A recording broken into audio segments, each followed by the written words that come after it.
Also happening today, salvage operations started this morning in Washington, D.C.'s Potomac River to clear the wreckage of last week's collision between a plane and an Army helicopter.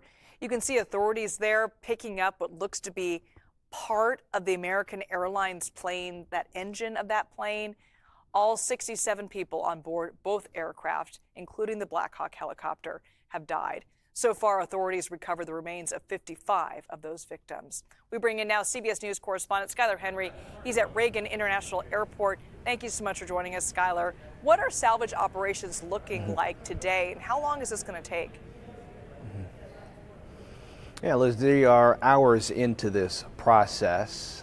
They've given a tentative timeline of somewhere around 9 to 10 days from start to finish as to when they plan on completing their work, but that can all change given a variety of factors, everything from the weather to the conditions of the actual Potomac River. But they say that they are focused for the first several days on removing the debris and the fuselage of the CRJ, the commercial regional jet, that American Airlines aircraft outside of the water. They also mentioned that they are still very much in the recovery phase of this operation as well. Still looking for 12 of those who perished during last week's collision. And so if they were to find said remains in this process, then that would put a pause in their work so that dive teams and others can do what they need to do to properly identify those victims that have still yet to have been ID'd.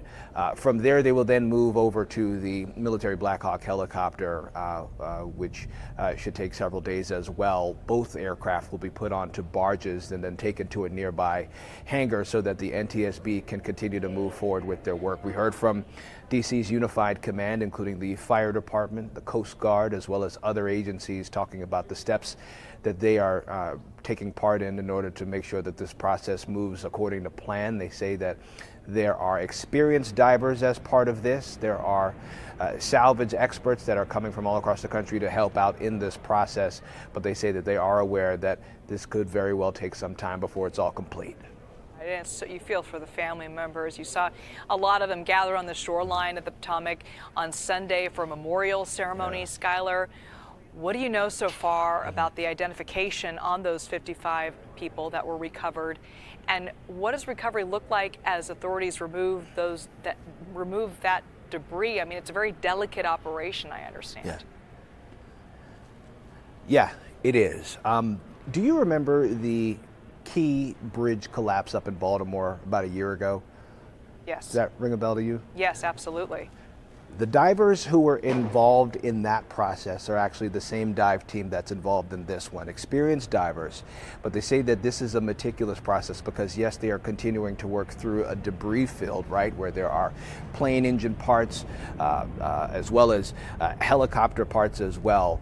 They also say that they are working to try to find different parts of the plane, the fuselage, the tail, to see whether there are remains that are in those parts of the damaged aircraft as well. From there, there's then coordination with emergency crews here in Washington to try to properly identify the 12 who have yet to be ID'd.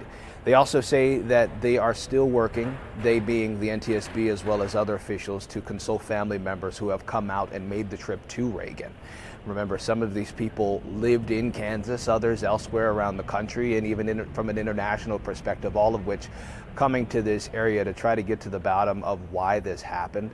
We heard from NTSB officials over the weekend who said that some of them are angry, some of them frustrated, some of them really trying to figure out exactly what went wrong, and that is why officials say that they are working around the clock to get to the bottom of that as well. We know that the NTSB is working on their aspects of the investigation, still very much in the early parts of that process, but say that they are conducting interviews with at least 5 of the air traffic control operators who were in the tower at the time of the collision: the local controller, the ground controller, the assistant to the local, as well as the operations supervisor and the operations supervisor in training.